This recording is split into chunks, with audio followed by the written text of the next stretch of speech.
Well, now it's time to start thinking about the melody. This is a really crucial part of filling out chord charts because the piano really shines not only as a harmonic instrument but also as a melodic one.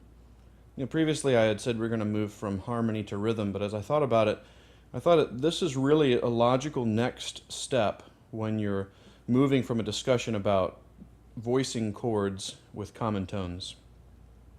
So here's the idea. The top note of the right hand becomes a melodic line, always. The ear is always going to create a line here, even if it's unintended. So the highest note of the right hand is automatically prominent. So the way to summarize, melodic movement draws attention to itself.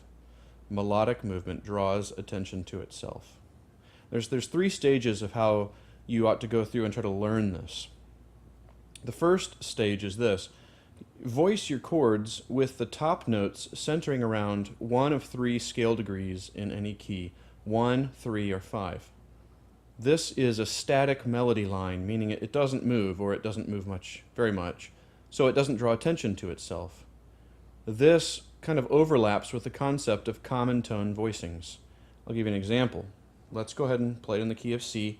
I'm going to begin by playing a simple progression in the key of C, and I'm going to begin by voicing my right hand in such a way that my right hand remains on scale degree 1.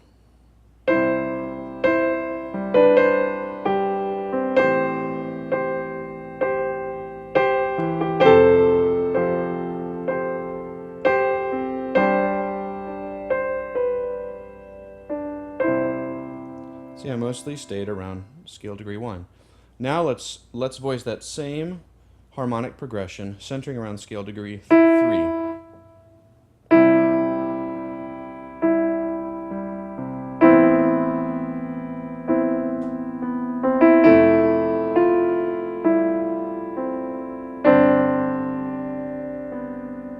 You see, I had to cheat a little bit with 3 because it does work with an F chord, but I could move up to there, and then with a 5, 3 doesn't work, so I do have to move. Now let's try it around scale degree 5. Same chord progression, but now centering around the G.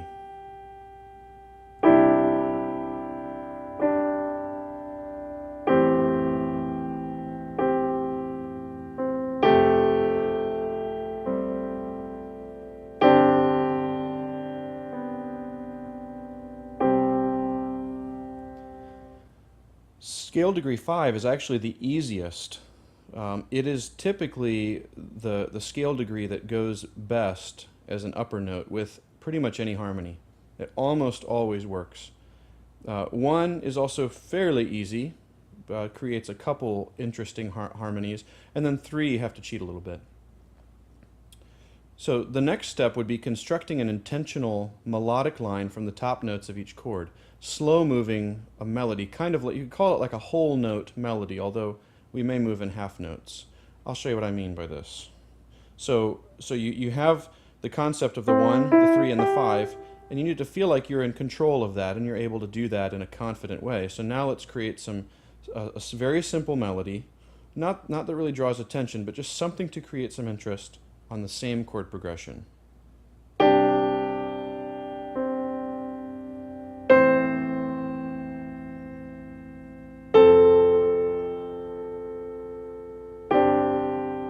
Now let's try a different one.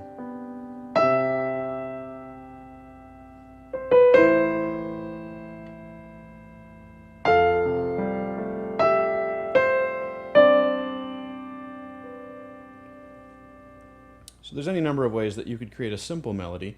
And then step 3, you're going to gradually create a more complex melody. You can use melodic fills, you can use larger leaps in a tasteful way. But remember, you want to think about an awareness of, do you want to be drawing attention to yourself? Is this a time for you to really bring out a truly independent melody, or do you need to take more of a background role? So to summarize, step 1, static melody centering around 1, 3, or 5. This is the cultivation really just of skill, to be able to voice a chord in a way that's tasteful, that is well voiced but centers around those scale degrees. Next, create a very simple melody, a slow-moving melody from the top notes. And then last, you're going to create a more complex one, which we're going to do that later. Okay, it's your turn. Let's focus on step one. We're going to take the song Amazing Grace in the key of G, and we're going to voice chords around scale degrees 1, 3, and 5 on top. You can pause the tape. This is a little bit longer segment, but you can pause the tape now and try it on your own, and then I'll demonstrate. Okay, first I'm going to do it on scale degree 1. So here's my key. Amazing grace, how sweet the sound that saved a wretch like me. I once was lost, but now am found, was blind, but now I see. Now we're on the 3. Amazing grace, how sweet the sound that saved a wretch like me. I once was lost. You see, I cheated here because I was going to a first inversion chord, and I could have left it here. It wouldn't have been bad, but we're just trying to get out of the habit of doubling the third. So I once was lost, but now am found, was blind, but now I see. Now around the 5th. This will be the easiest one. You have the most number of options. Amazing grace, how sweet